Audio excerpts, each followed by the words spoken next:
Intan Sutini dengan NIM 251110031. Pada video ini saya akan membahas tentang membedah perusahaan. Benarkah sebuah perusahaan kini adalah perusahaan teknologi? Dengan mengambil contoh perusahaan BRI. Menurut saya, dan juga sesuai dengan perkembangan saat ini, BRI dapat dipandang sebagai perusahaan teknologi karena seluruh proses bisnisnya berjalan dengan dukungan sistem informasi, data, dan layanan digital. 1. Identifikasi sistem informasi di BRI. Pertama, saya akan menjelaskan beberapa sistem informasi yang digunakan oleh BRI. Pertama ada BRIMO atau M-Banking. BRIMO itu adalah aplikasi banking milik BRI.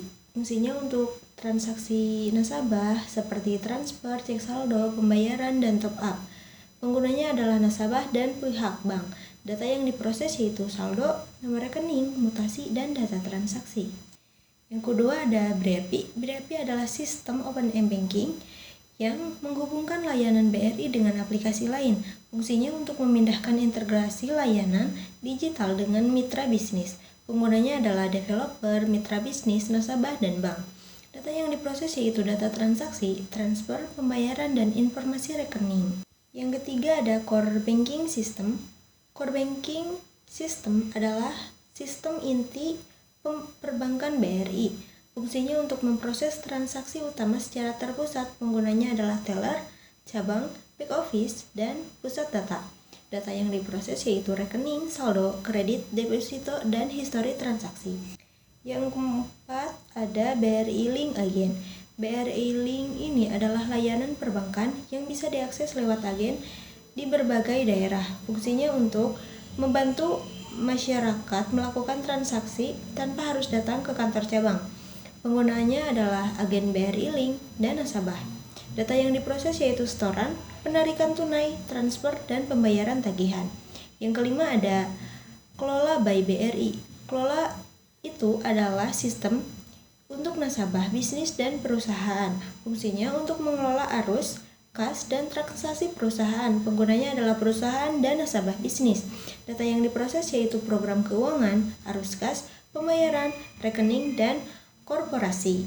Kedua, apakah BRI bisa beroperasi selama 7 hari tanpa sistem informasi? Menurut saya, BRI tidak bisa beroperasi normal selama 7 hari tanpa sistem informasi. Karena seluruh layanan utama BRI sudah bergantung pada teknologi. Jika sistem informasi mati, maka transaksi nasabah seperti transfer, cek saldo, pembayaran, dan layanan digital akan terganggu. Walaupun cabang masih bisa melayani secara manual, tetap saja itu sangat terbatas dan tidak efektif. Jadi BRI memang bisa mungkin berjalan tanpa sistem informasi, tapi secara terbatas. Dampak jika data BRI hilang atau bocor. Jika data perusahaan hilang atau bocor, dampaknya sangat serius dan dari berbagai sisi. Ada finansial, kerugian bisa berasal dari transaksi gagal, kompensasi nasabah, pemulihan sistem, investigasi forensik, penalti kerjasama bisnis, dan hilangnya kepercayaan pasar. Ada hukum, karena data nasabah termasuk data pribadi, kebocoran dapat menimbulkan konsekuensi hukum berdasarkan Undang-Undang Nomor 27 Tahun 2022 tentang Perlindungan Data Pribadi. Perusahaan bisa terkena sanksi administratif, gugatan, atau kewajiban pelaporan insiden. Yang ketiga ada reputasi. Bank hidup dari kepercayaan. Sekali data bocor, nasabah bisa merasa tidak aman, pindah layanan, dan ragu memakai layanan digital lagi. Dan yang terakhir ada operasional. Kehilangan dapat mengganggu saldo, histori transaksi, proses audit, validasi pembayaran, pengelolaan risiko, hingga layanan pelangganan.